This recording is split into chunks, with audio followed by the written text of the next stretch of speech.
Siapakah Insinyur Solah Atia ini? Mengapa kematian beliau menggemparkan Kairo dengan pemakamannya yang dihadiri lebih dari 500.000 orang? Mari kita simak kisah dari Asosiasi Universitas Islam Mesir ini. Al-Kisah dari kampung kecil bernama Tafahna al-Ashraf, distrik Middle Ghamir, provinsi Dakohliyah, Mesir. Ada 9 orang sarjana miskin lulusan fakultas pertanian. Lalu mereka pun sepakat membuat sebuah peternakan unggas, sembari mencari mitra ke-10. Namun mereka terbentur modal, maka dengan sekuat tenaga mereka kumpulkan dari hasil menjual tanah, perhiasan istri, hingga meminjam. Meski tidak banyak terkumpul, namun mencukupi untuk memulai usahanya. Pertanyaan tersisa, siapa mitra yang ke-10? Insinyur Solah, satu dari mereka, pun berkata, "Aku sudah menemukan mitra yang ke-10. Siapa?" kata teman-temannya. "Allah," lanjutnya. "Allah akan menjadi mitra usaha kita yang ke-10. Allah akan mendapat 10% dari keuntungan kita. Dengan perjanjian, Allah yang akan memberikan perlindungan dan pemeliharaan, keamanan dari segala wabah penyakit." Akhirnya mereka pun sepakat. Kontrak kerjasama pun ditulis secara rinci dan dicatatkan ke notaris, lengkap dengan peran mitra ke-10 tersebut. Tak disangka, setelah 1 musim bisnis mereka langsung meroket, jauh dari yang dibayangkan sebelumnya. Lalu mereka pun kembali bersepakat menambah jatah keuntungan mitra ke-10 menjadi 20% di musim kedua, dan begitu seterusnya hingga mencapai 50%. Lalu bagaimana keuntungan mitra ke-10 itu dialokasikan?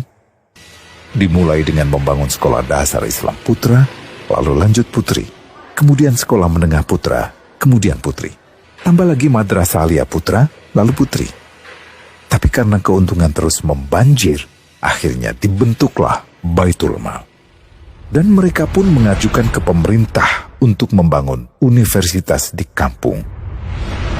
Awalnya ditolak dengan alasan tiadanya akses bagi para mahasiswa.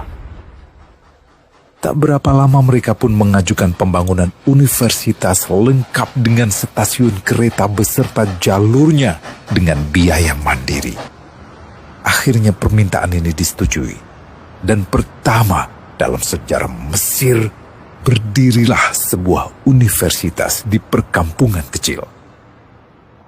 Semakin berkembang, dibangun pula fakultas kedua, ketiga, keempat hingga asrama putri dengan kapasitas 600 kamar.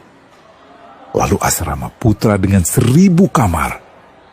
Tiket kereta api pun digratiskan untuk memudahkan transportasi menuju kampung tersebut. Tak cukup hanya itu, dibangun Baitul Mal berikutnya hingga hilang kemiskinan di daerah tersebut. Dan program ini diduplikasi ke kampung-kampung lain hingga bisa dikatakan tak ada kampung yang disinggahi Insinyur Solah kecuali akan dibangun Baitul Mal untuk warga.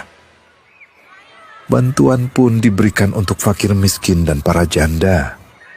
Pemuda pengangguran pun dilatih untuk mengelola perkebunan sayur hingga mandiri, bahkan sampai bisa mengekspor ke negara tetangga. Pada saat panen raya, seluruh penduduk dikirimi paket sayur. Di hari pertama Ramadan diadakan buka puasa bersama untuk seluruh penduduk desa. Mereka memasak dan hadir ke lapangan yang dipenuhi beraneka makanan. Disiapkan juga perabotan untuk gadis-gadis yatim yang ingin menikah. Dan ini semua merupakan sedikit dari banyaknya kebaikan yang dilakukan oleh Insinyur Solah. Hingga pada akhirnya disepakatilah keuntungan perusahaan 100% untuk Allah. Insinyur Solah yang awalnya adalah salah satu mitra usaha berubah menjadi karyawan Allah.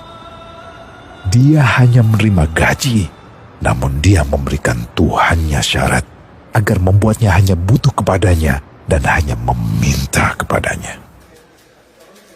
Inilah sosok Insinyur Solah Atia, aktor utama kisah menakjubkan ini. Keikhlasannya membuat ia sama sekali menolak terkenal di media massa.